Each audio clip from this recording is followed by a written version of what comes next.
नमस्कार मित्रों, आज मैं फिर एग्रीकल्चर के कुछ इम्पॉर्टेंट क्वेश्चन लेकर आया हूँ जो इस प्रकार हैं।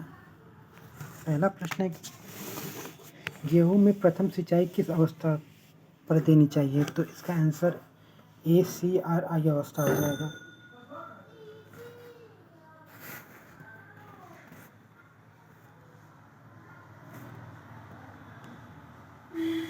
दूसरा प्रश्न है, गेहूँ में किसके उपयोग से फेरिकस माइनर का नियंत्रण संभव है? तो इसका उत्तर बी आइसोप्रोट्यूरान हो जाएगा। अगला प्रश्न है, फेरिकस माइनर के 100 दानों का वजन कितना होता है? तो इसका 100 दानों का वजन 2 ग्राम होता है, इसको टेस्ट वेट कहते हैं। अगला प्रश्न है कि गेहूं अनुसंधान निदेशालय कहाँ पर स्थित है? तो इसका आंसर सी करनाल हो जाएगा। अगले प्रश्न में आते हैं, नोबल केन का वैज्ञानिक नाम क्या है? तो मित्रों, नोबल केन का वैज्ञानिक नाम सेरकम ऑफिसिनेरेनम है। और अगला प्रश्न है, गन्ने का उद्गम स्थल? तो गन्ने का उद्गम स्थल न्यू गिनी को माना जाता है और यही आंसर आपका सही होगा, न्यू गिनी।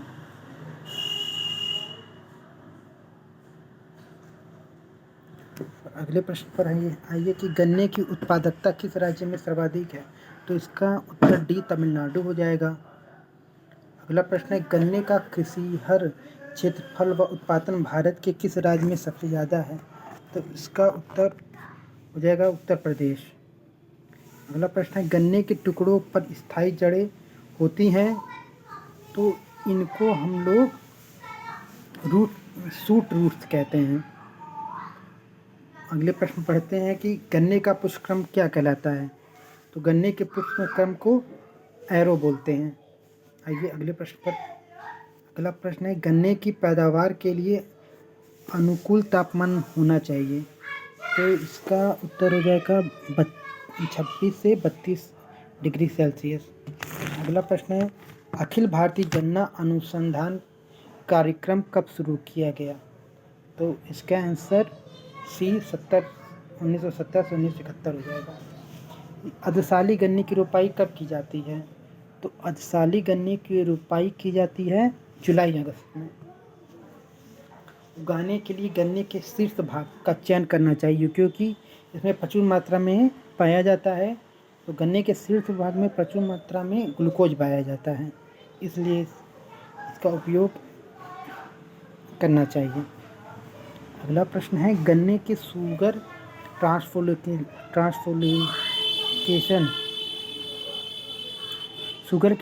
गन्ने में शुगर के ट्रांसलोकेशन के लिए कौन सा तत्व आवश्यक है? तो वो हो जाएगा पोटेशियम, जिसका तत्व का प्रतीक चिन्ह के होता है।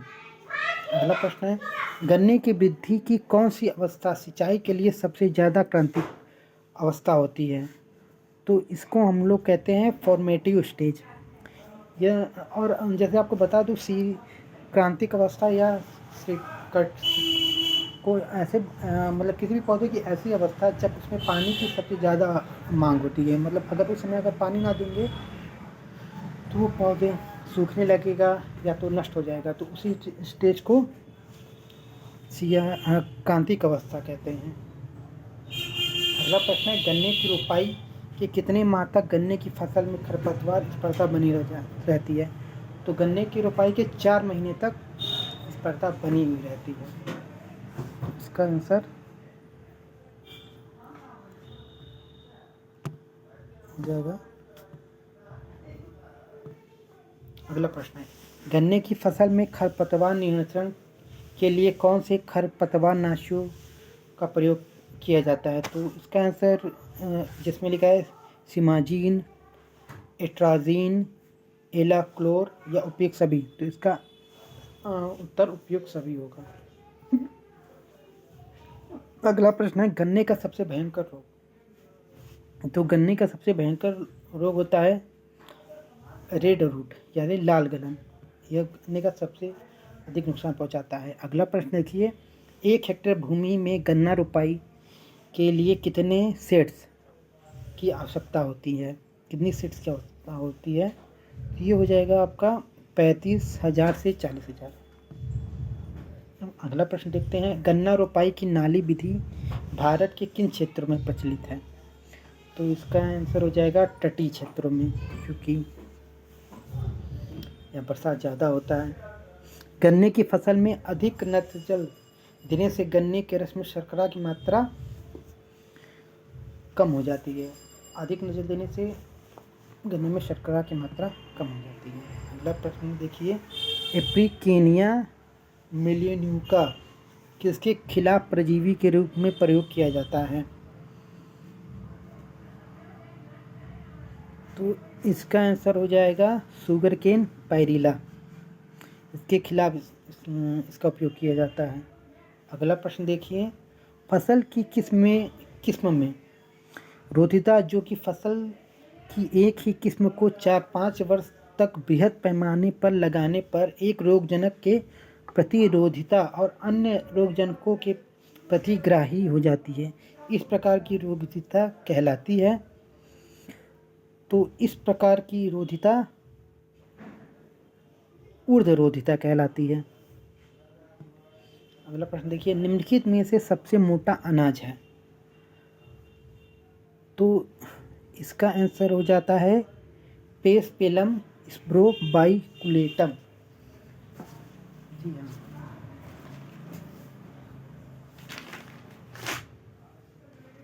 इसको कोदो भी कहते हैं। इसका वैज्ञानिक नाम पेसपेलम स्प्रोबाइकुलेटम है और ऐसे सामान्य भाषा में इसको कोदो बोलते हैं। अगला प्रश्न देखिए, फसल की सिंचाई की क्रांतिक अवस्थाओं के युग में से एक गलत जोड़ को छाटिए। तो जैसे कि आप जानते हैं कि सबका CRI स्टेज मैंने आपको बता दिया है, CSI स्टेज। तो देखिए, बाजरा का बाली अवस्था होता है जिसमें उसके पानी की मांग सबसे अधिक होती है।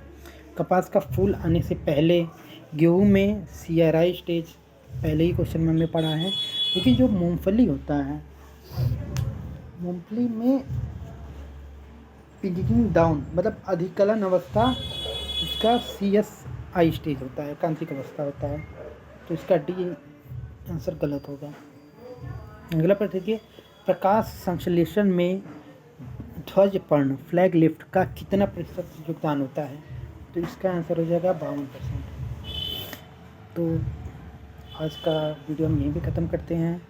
आज हमारी ये क्वेश्चन की तीसरी वीडियो थी। अगर आप लोग ऐसे अगर वीडियो को लाइक और सब्सक्राइब करेंगे तो मैं रोज़ वीडियो डालता रहूँगा, जिससे आप लोग अपने एग्रीकल्चर की पढ़ाई का रिवीजन करते रहेंगे। अगर आप लोगों को अच्छा लगे यह चैनल तो प्लीज़ लाइक और सब्सक्राइब करिए। धन्यवाद।